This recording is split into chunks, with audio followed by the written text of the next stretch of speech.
Well, we have been waiting to say it for a while, and finally we get to Sam is officially Jericho. What's up, Chris Jericho on the line with us? Good morning. Oh, good morning. How's it going, man? How you doing? I am doing great. I know you got to be walking on top of the world, man. Your new book is out, A Lion's Tale, the Chris Jericho story, if you will. What's going on in your world right now, man? What are you feeling?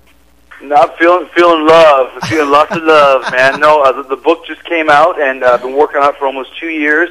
Very excited. It's already the #2 biography on Amazon.com, which is great news. And even more importantly, getting a chance to kind of spread the word and tell this tale that I have of a young guy who had this dream and all the trials and tribulations he went through to get it. So it's very exciting. Well, yeah, we were lucky enough to get an advanced copy of it here to preview before we had you on. Great book, man. I think Mick Foley should start getting worried at this point. I think you're going to knock him off the writer scale in the world of the pro wrestler, man. It's good stuff.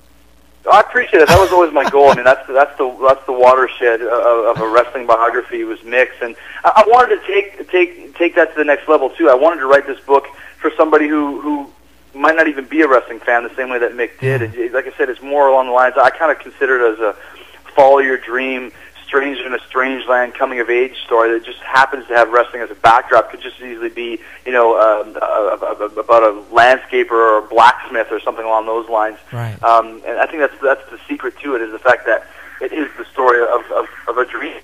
Now, of course, let's go back a little bit. Your dad, famous hockey player up in Canada, in the NHL as well. How much pressure did you feel as a kid to follow in his footsteps, and how hard was it to go off in a different direction to follow your dream of pro wrestling? Well, I mean, it was very difficult, starting out in Canada, up in Winnipeg, a small town, and figuring out about 11 years old that this is what I wanted to do. But how do you do that? I mean, I had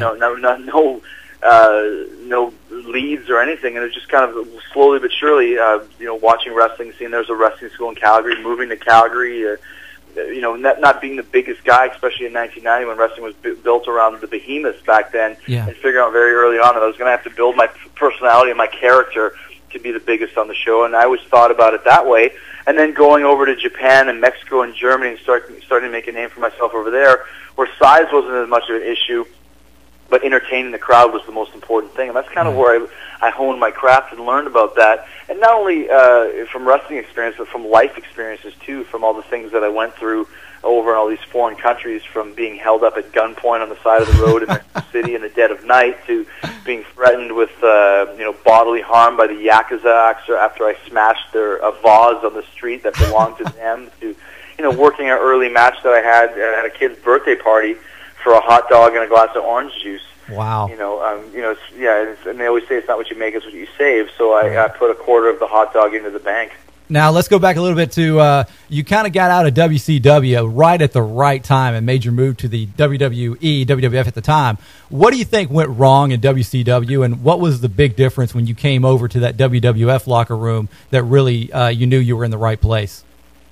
There was just a lot of arrogance in WCW, and that they were leading the pack at that point in time, and really showed, they kind of didn't really want to continue that. They didn't want to build on what they had. They kind of just wanted to continue things business as usual, and weren't really thinking ahead of the big picture of when people get bored of these people and people get bored of this angle, then what are you going to do? They were living more in the now. It's like a guy who wins the lottery and goes and spends millions of dollars in like a week, and then after he's done goes, wow, where's all my money? And that's kind of, I kind of think that the WCW was the same way. And going to the WWE, which is all I wanted to do anyways, my whole career was built towards making it to the WWE.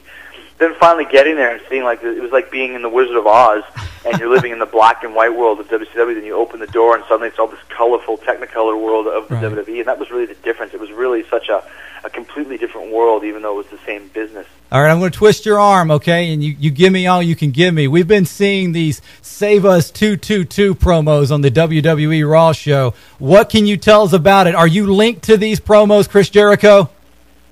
Yeah, I'm not really too sure. I haven't seen any of them, and I'm like a magician. I never like to give up my tricks and my secrets anyways, so I don't know anything of what you're talking about. I love it. I love it. Thank you for at least addressing the question on every pro wrestling fan's mind. I love it. Thank you so much. Well, the book is out in stores. I guess they can get it everywhere, right? Amazon.com all the way to Barnes & Noble and stuff, right? Yeah, man. Number 2 biography on Amazon.com, and where all fine books are sold. And now I'm an esteemed author. I'm sitting here with my monocle and a pipe, wearing an ascot, sitting in front of a roaring fire, reading excerpts from my book. Next stop, James Lipton. That's what I see in your future. Yes, absolutely. Yes. Chris Jericho Hemingway. Right there you go. Hey, Chris, thank you so much for coming on today. Best of luck to you. Okay. Awesome, man. Thank you.